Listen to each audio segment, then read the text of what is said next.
Today's tutorial, I will teach you how to recreate this layered gathered skirt. You need about 4 to 6 yards of fabric to create this depending on your size and also your lining. So now what we're going to do now is to go ahead to start cutting out from the lining of this dress. I have about 1 yard of lining here, which is okay for me, depending on your size, right? So for my lining, what I'll be using is my hip circumference, which is 40 plus extra 20 inches, making it 60 inches for the wideness of this lining. If you don't want to use it this way, go ahead to cut yours in form of a flay, right? So what I have is 30 inches on fold, which I have 60 inches, right? Now for the length of your lining, the first thing you need to do is to determine the length of your skirt. Now the length of my skirt is about 31 inches. 31 inches also include the band, so I'm going to minus 2 inches for the band. So for my lining, I want to use 24 inches and I added extra 1 inch to it, which will serve for the folding allowance of your skirt. Now for the hemline of this skirt, I'll be folding out ½ inch and I'll be using ½ inch to attach the band at the upper part. You can as well go ahead to weave it out first before making your skirt. Now let's mark out where we'll be placing each layers of our skirt. Hemmed the lower part of my lining, so I'm making 6 layers just like we have on the thumbnail. Now the last layer of your skirt is meant to make up for your skirt length. That's why your lining is shorter. So since I have about 24 inches left, the first 5 layers I'll be using 4.5 inches and the last layer I'll have 1.5. So I measured 4.5, 4.5, 4.5. So this is the first layer, second layer, third layer, fourth layer, fifth layer, and then I'm marking the 6th layer. For the 6th layer, you just notice that what I have there is 1.5, while the other layers have about 4.5 inches. The last layer of your dress always make up for the length of your dress. That is why your lining is shorter at the lower part.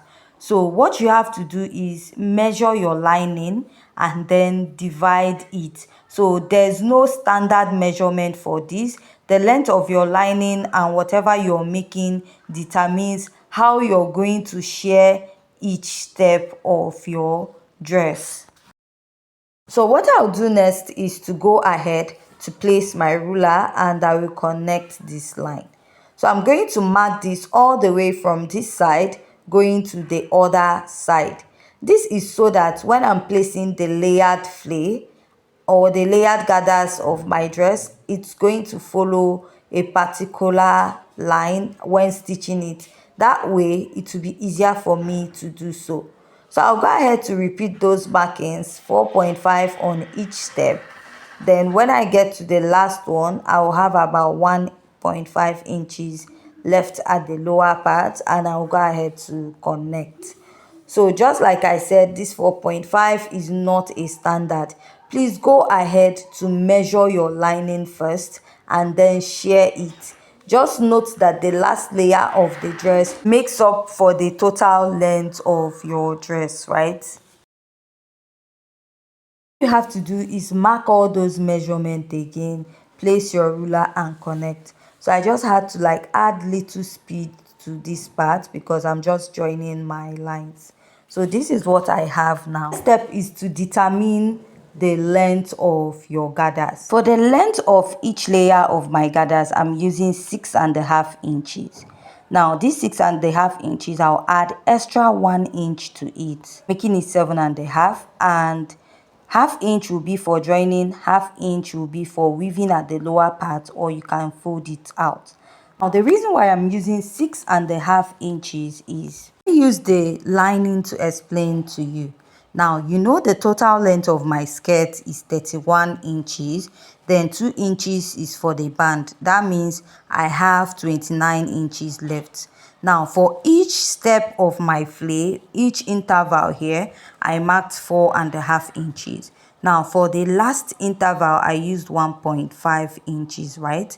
This is that 1.5 inches.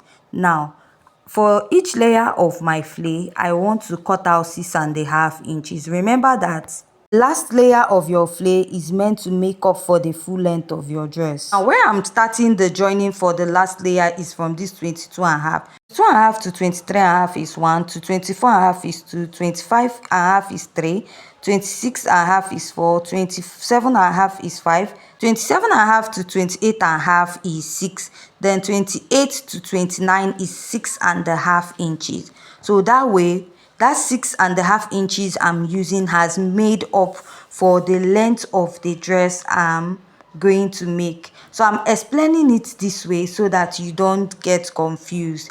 Each layer of flay you're cutting for the last one, or each layer of flay you're using, when you attach it to the lines, it should make up for the total length of your skirt.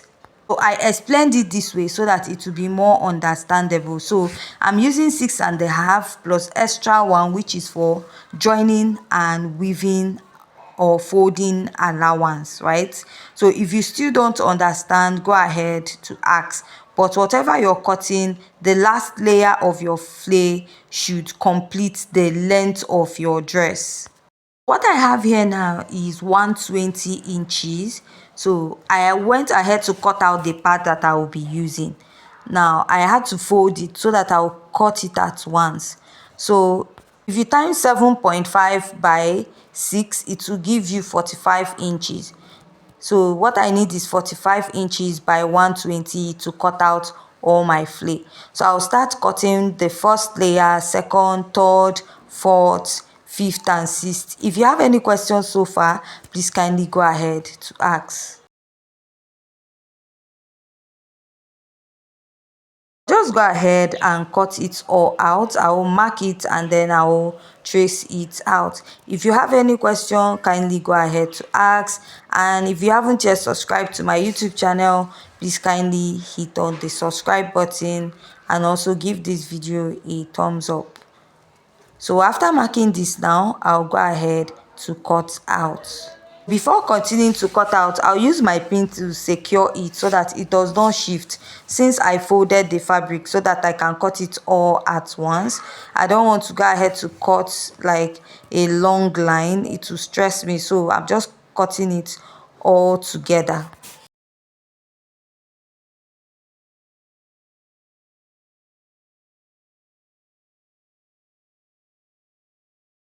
So after cutting this out, it's either you hem the lower part or that half inch you fold it. I only used half inch to hem the lower part because I don't want to have something that is looking very bulky.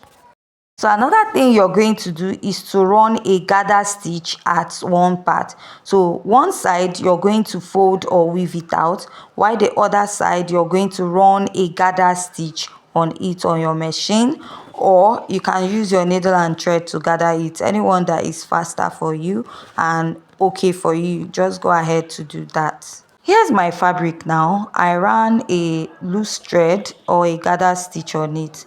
So what I will do is I will notch the center first.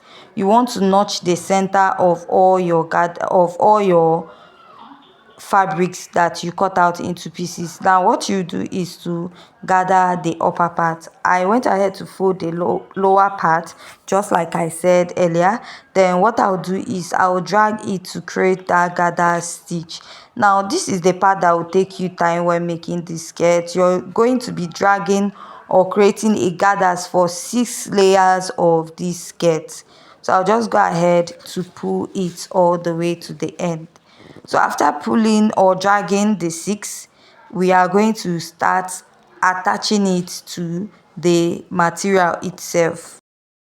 Sorry, we are going to attach it to the lining. Now get the midpoint of your lining. Another thing you want to do is to take your chalk and mark all the midpoints of the lines that you marked out earlier.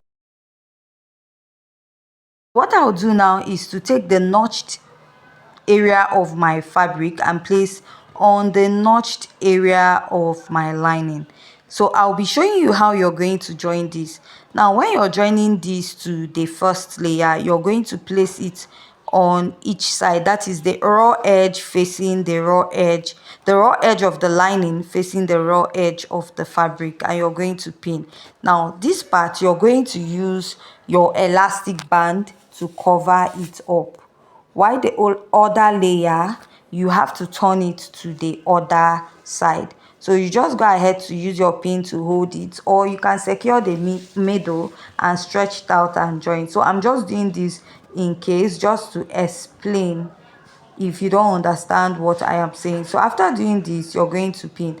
Now when you're pinning at the side of your dress, leave ½ inch on both the lining and on the fabric. You're doing this on each side of your fabric because we are using it to close up the skirt.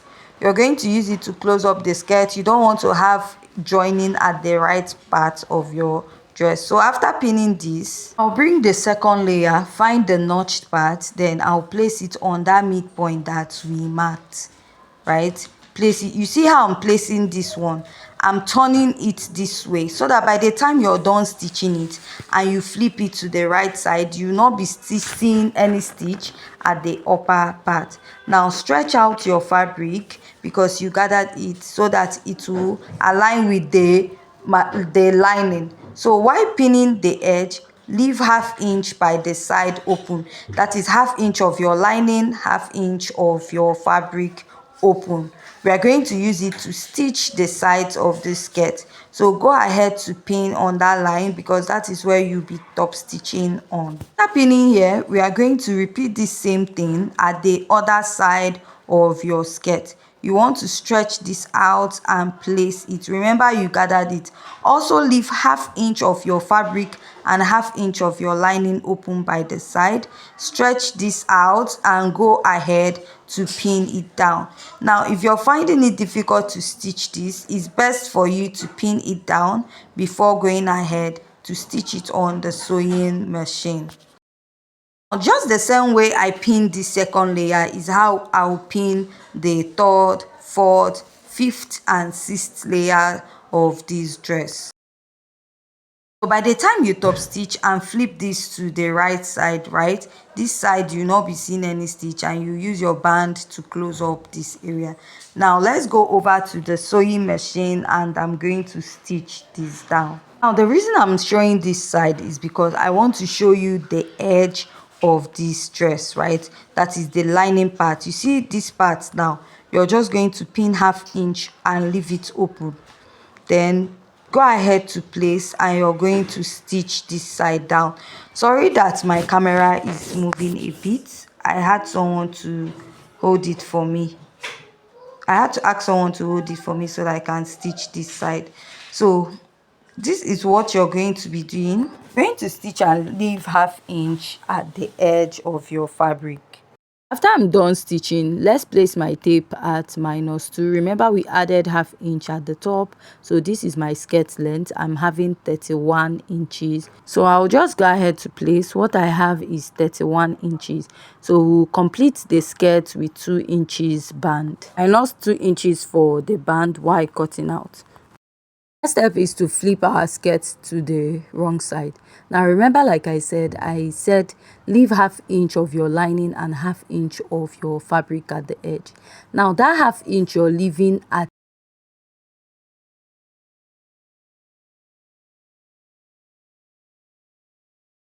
the edge of your dress and the lining. It is now that you use it to turn your skirt. So what you do is flip all your main fabric inside, pick only your lining and you stitch with ½ inch. Just go ahead to just pick only your lining, push your Ankara fabric inwards this way, then you're going to stitch it that ½ inch, stitch it all the way to the upper part to the lower part. Now after stitching this is what I have. The next step is to close our Ankara, right? After stitching it, this is what you have. You notice it is closed inside. Now flip that your Ankara part, that ½ inch that you left, you flip it and join it this way. you'll be stitching it with the 1/2 inch left. Repeat it here, flip this side again, place it and pin. You're going to pin all the 6 layers this way, and you're going to stitch on it, right? Then when you do that, you notice that you have a seamless closing at the back. It won't be bulky, and your layered flay will be separate on each side. Now for my band, this is what I cut out. It is about 40 inches. That is the size of my hip, and it is 2.5 inches on fold. You remember we took out 2 inches, then I added 1/2 inch for joining. Close it up this way, stitch with 1/2 inch. Now for this band, you need 2 inches band or 1 inch band, but what I have at home is 1/2 inch, so I'll just make use of it. So what I'll do is I'll stitch the edge together. After stitching the edge together, I will turn it up this way, right? I'll turn it up this way, and what I'll do is I'm going to create two channels on it of 1 inch, right? 1 inch, 1 inch. Then I'll leave the back 1/2 inch here open. That is where I'll pass the band. So for the length or the size of the band, you can measure your waistline. This is an elastic, so it can actually stretch. My waist is 28, but I didn't use my actual waistline. So what I'll do is I'll pass it through a safety pin, and I'll go ahead to pass it through that opening. So you'll be passing the two elastic on each layer of the channel you have created for it. So after passing to the end, you bring it out and you will go ahead to tie it. I like tying it so that it does not cut. If you stitch it, sometimes it will cut. So after doing this, this is what I have, right? So the next step is to pass your elastic on the second line that you have created the channel for. So you're still going to pass it through that opening that we have at the back. So another thing you want to do is you want to notch the front center point of your band and the back, because you'll be joining the back band. The joining you have on the band will be at the back of your skirt. Then the front part should meet the midpoint of your skirt. Now go ahead to pass your elastic. After passing your elastic, you go ahead to tie your elastic band. Then it will become small like this. All you have to do is stretch it out. You're going to stretch it out, and after that you place the band on the waistline. Now the waistline is wider than the band, but what you do is you create like small pleats rather, or little gathers. Make it to fit the size of your band. So after making this skirt, this is the final look of the skirt. If you have any questions so far, please kindly go ahead to ask. And if you haven't yet subscribed to my YouTube channel, please kindly go ahead to hit on the subscribe button, give this video a thumbs up, and leave your comment at the comment section.